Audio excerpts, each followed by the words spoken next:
नमस्ते सभी को। कभी कभी पति पत्नी के अथाह प्रेम में के बीच में कभी कोई तीसरी आ जाती है।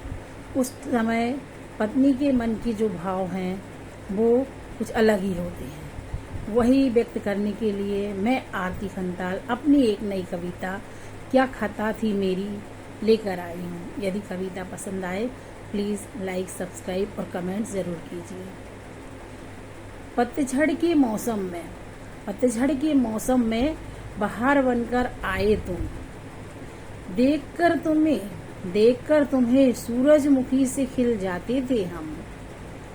गुलाबी गुलाबी धूप सी खिल रही थी जिंदगी मेरी, करते रहे हम रात दिन बंदगी तेरी। इंद्रधनुषी छटा बिखरी थी जीवन में, आते ही उसके कोहरा छा गया मेरे मन में। प्यार और विश्वास से निभा रही थी हर रिश्ता, पर इस रिश्ते को किसी और से हो गया वास्ता। परिवार और बच्चों की जिम्मेदारी में लगी रही सदा, प्यार को लुभाने की भूल सी गई थी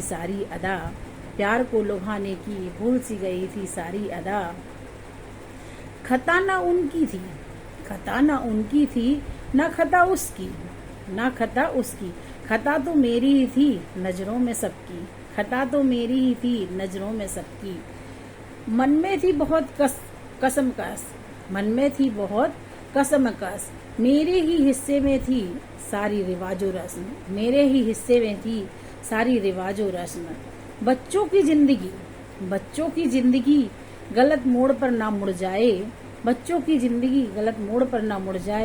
उनके सुकून के लिए अब इतना गम तो सहा जाए। रिश्ता निभाने की मिली थी मुझे सजा, नहीं समझ पाई इसमें क्या थी मेरी खता।